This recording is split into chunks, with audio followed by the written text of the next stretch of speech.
two great humanitarians, one special tribute, presenting the 2011 Interfaith Ministries Tapestry Award honorees, Arthur Schechter and Fred Zeidman.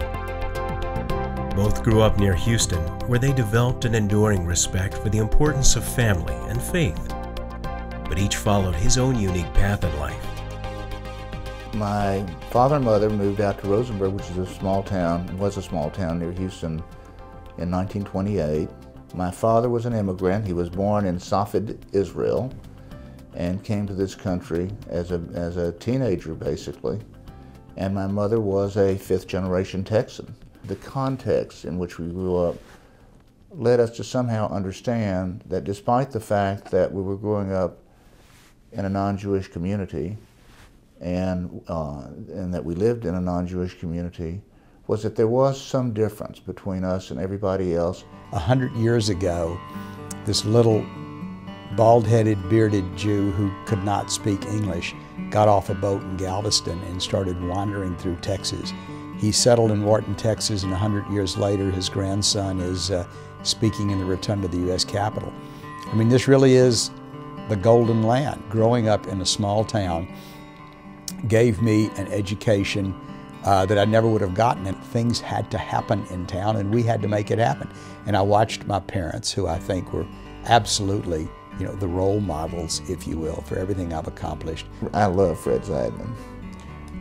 We really didn't know each other growing up, so part of our public shtick has been that, we grew up in similar circumstances, Jewish in a small town. We met when I got to town, and we really didn't get to know each other until much later, when we realized that we shared this passion for politics and for the continuity of the Jewish people, and we came to realize that while we had a different approach to it, the priority was the same.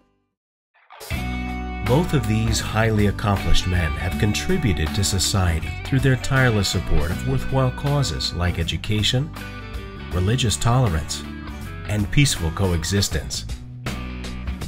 From his work with displaced Soviet Jews, to his service with the Anti-Defamation League, to his help with the homeless, Arthur Schechter's contributions have strengthened the American community. That's why I appointed him to the United States Holocaust Memorial Council, where he served ably, and why I nominated him United States Ambassador to the Bahamas last year. Almost everybody I know who are political appointed ambassadors, both Republicans and Democrats, give up tremendous resources, tremendous professional opportunities to go and do that, and they consider it a matter of great public service as well as great honor. I certainly felt that way. Fred Zeidman is a man devoted to his family, his faith, and his country. He believes that all people are created equal, that all people have dignity and value, and that all people have a right to worship their God without fear. When I became president, I asked Fred to take on an important role as the chairman of the United States Holocaust Memorial Museum. As chairman, he was a strong leader who helped preserve and honor the memory of the Holocaust. After all he accomplished, his biggest legacy at the museum was that his 4 children got to see him carry the torch of remembrance from his generation to ours. Throughout their lives, Arthur and Fred have demonstrated a strong commitment to helping those less fortunate here in Houston and around the world. What I remember best about Freddie was when I was down doing the rummage sale downtown for the migrant workers, Freddie was packing the clothes, the additional clothes that we didn't sell, and he was shipping those over to Israel. And one night, 10 o'clock, 10:30, whatever it was, I was so tired. And I said to my father, what are we doing this for? I mean, what difference can we possibly make? And he said, everybody can make a difference, and you have to do whatever you can. And I dedicated most of my lifetime to supporting organizations I call the disease and food organizations. Part of the moray of feeling that we had to work harder, do more, and be more translated easily into community service because we saw our parents doing that. When I was 12 years old, we started a Teens Against Polio, which was my very first fundraising campaign. And we had kids standing out on corners on the highway in Rosenberg, Richmond, and Sugar Land. And we raised around $6,000 or $7,000. So that was my first episode with community fundraising. It was just typical. I mean, it was just expected that we would do those kinds of things, and we did that. I did it all the way through high school and college. Having grown up in a small community, I saw how, again, it takes everyone to make it work. And if you look at the breadth of the things that I'm involved in Houston, it was never an issue, the community having to come to me. I owed it, and I had to earn my stripes. My father always instilled in my siblings and myself the importance of giving back into the community and into our faith. And I remember as a little kid, we would go every Christmas, and we would go down to the convention center in downtown Houston and serve food to those who, needed food on the holidays. But the important thing about that my father always explained to us, that we were doing it so that the people who normally serve the food could actually go and spend time with their families on Christmas Day. While building remarkably successful careers and sacrificing selflessly in the service of mankind, Arthur and Fred have never lost sight of their humble roots.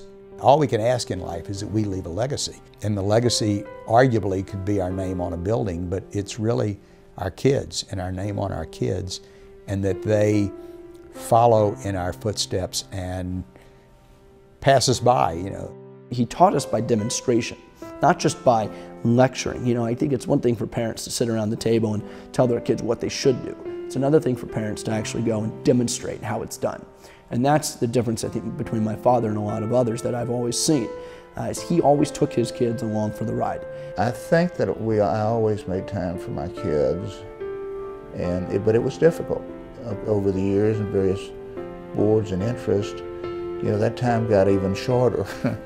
Butch cares about the world and his friends and the oppressed or the less fortunate people of the world.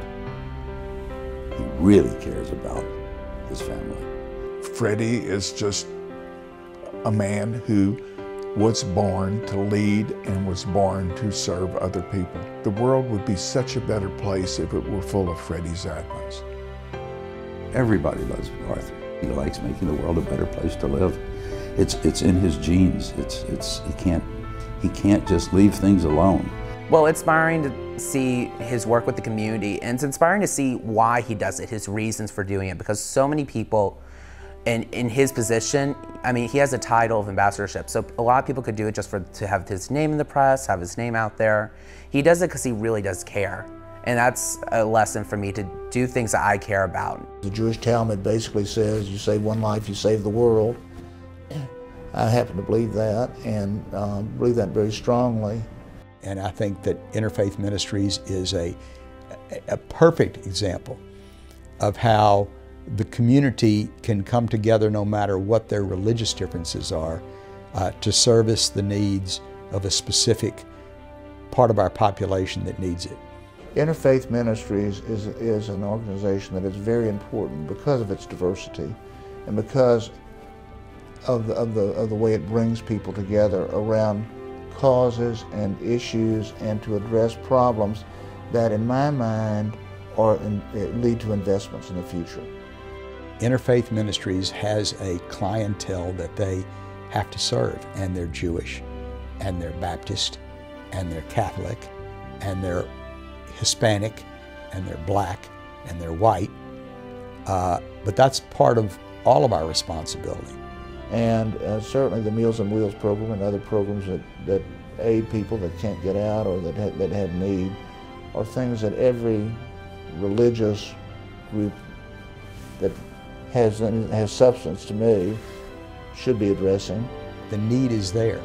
And the fact that you came tonight, arguably to honor Arthur and me, but more important to honor this organization and the contribution that it makes to this city in feeding the hungry and the other services that it provides, is proof enough that you care, that you are willing to do something. If you've got the time, you've got to donate your time.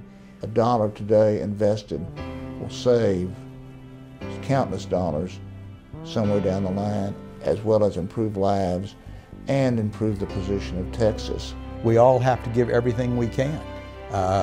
And so I think Arthur and I both have that appreciation, and I think that's what drew us together. And I think that those of us that have the ability and have the desire have an obligation to ourselves, to our families, to our community, to our country, to our religion, to do that. Two great humanitarians, two divergent paths, one shared mission of togetherness, hope, and giving.